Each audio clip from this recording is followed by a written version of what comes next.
The Kabbalist television درنو لیدونکو په نیکو هیلو او سلامونه مو هرکلی کوم. په دې خپرونه کې د افغانستان لپاره د اروپایي ټولنې ځانګړي استازي ښاغلي توماس نیکلسن سره د افغانستان پر روان بشري او سیاسي وضعیت او دغه راز له نړیوالې ټولنې سره د اسلامي امارت د تعامل او ځینو نورو اړوندو مسایلو په تړاو ځانګړې مرکه لرو. په دې هیله چې دا تاسې هم د خپرونې تر پایه زموږ ملتیا وکړئ. زه منصور نیکمل یم. Thank you so much for the time. How do you assess the political situation, security situation, and humanitarian situation of Afghanistan? I'm very happy to be back in Kabul, first of all, after 5 months. But I must say that the question you raise actually is one where I cannot be very optimistic. Afghanistan is facing a very harsh winter ahead, as it did last year. On the political side, we see human rights in many areas, not only the rights of women, but also rights of minorities, media freedom being restricted, as extremely troubling. And we see no steps at national level towards a more inclusive government. Afghanistan is facing economical crisis and a humanitarian crisis. Which one is the worst for the country? Which one is the worst? I don't think you can really prioritize one over the other. I mean, the humanitarian crisis is immediate and absolute. If you can't find food, if you can't live, it's over. But then the economic crisis, the security and the rights aspects. I mean, people need all of this. People need to be able to work. People need to have their rights respected, and people need to feel secure. I know this is a very tall order for an insurgency movement or a terrorist movement that has been fighting for 20 years and suddenly find themselves, because they choose to, be in a position where they're supposed to deliver, but they have not so far been able to do so convincingly. The Taliban tell me, and I understand their position, they look at the things they have done. They are surprised themselves sometimes by what they have achieved, and they find me being critical by looking at the things they have not achieved, and that's perhaps where our conversation starts. No country has still recognized the new government, IEA. What's the reason? The reason is that the Taliban took power the way they did, that they have not respected its commitments to the international community when it comes to counterterrorism, when it comes to respect for human rights, when it comes to clearly declaring that it fully acknowledges its responsibilities under the UN Charter, for example. But this is looking at it from outside, and maybe that's what I'm supposed to do. But I think the real starting point should be inside Afghanistan.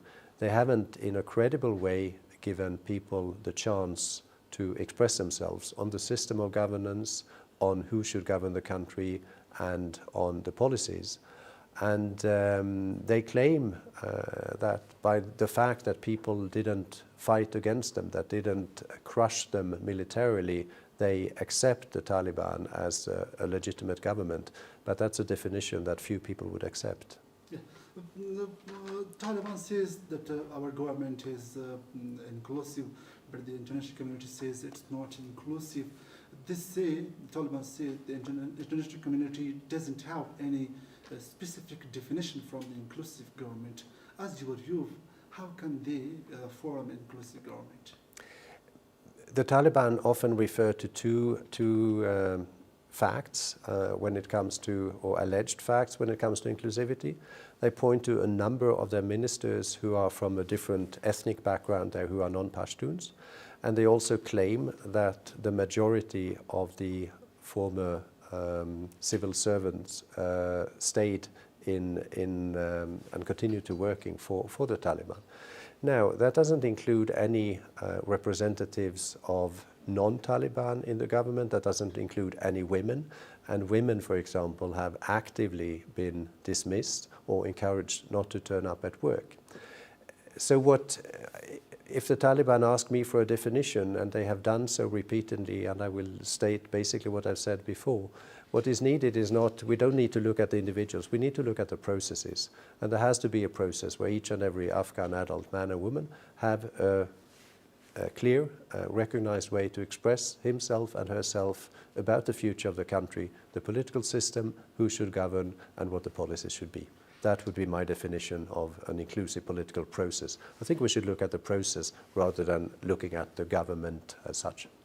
Yes, Taliban Supreme Leader Sheikh Hebatullah Akhundzada, which is in Kandahar, how you met him? He is supposed to be in Kandahar, and he's also supposed to have been in Kabul in July. But from what I understand, people, or there are not a lot of people who have seen him.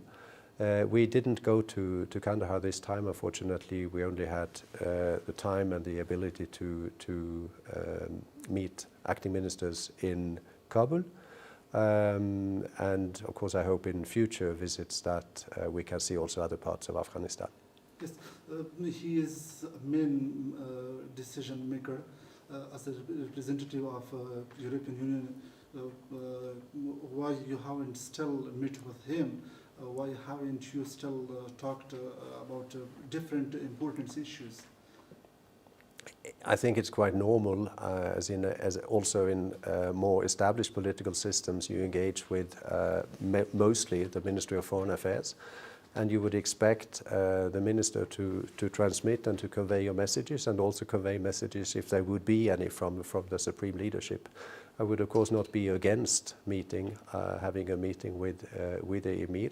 I would in fact be happy to do so, and let's see whether that would be possible on another visit.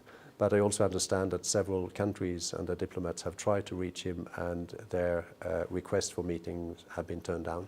Yeah. Meanwhile, Ukraine war, does European Union still has interest in Afghanistan's situation? If yes, for what reason?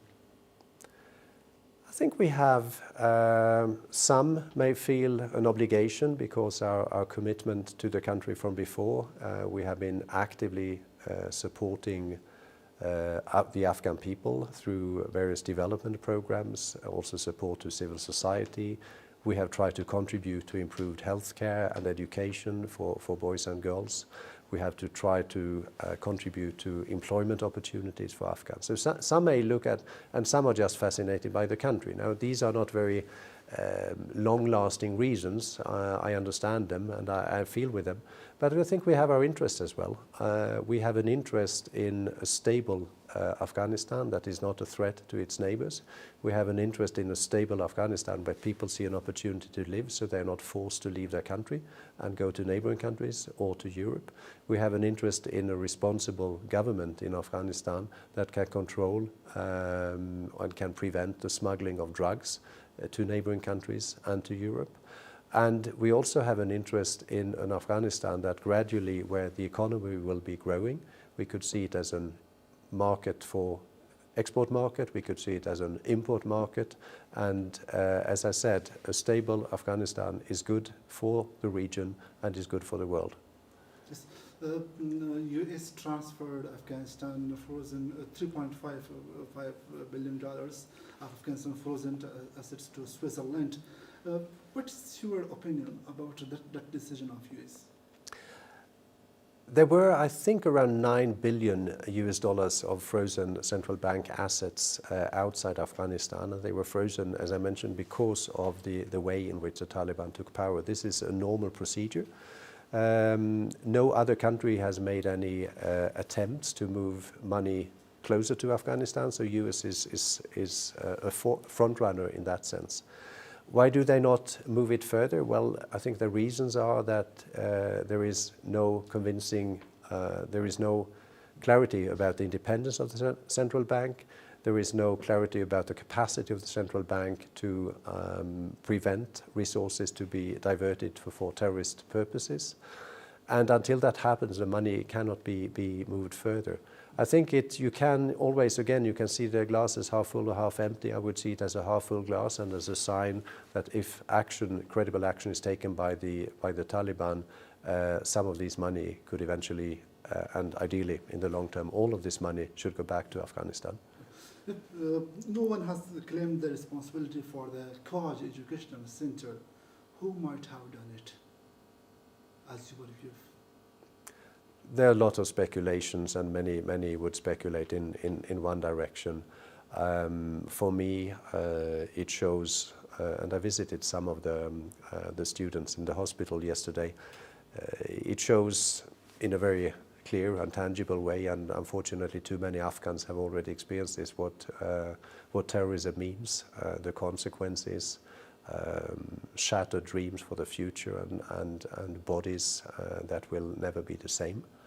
And it also, I think, really, to me and to others who, and as I said, many Afghans have experienced this.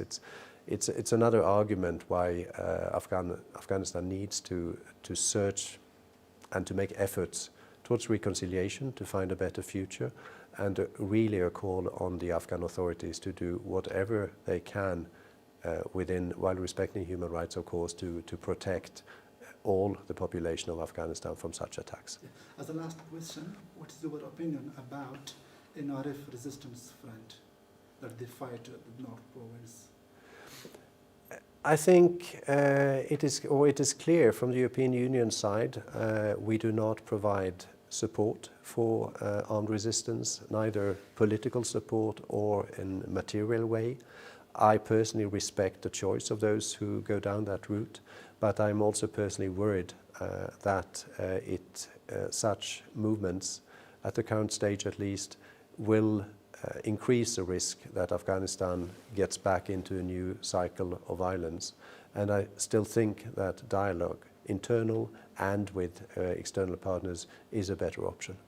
Yes, thank you so much for the interview. Thank you for having me.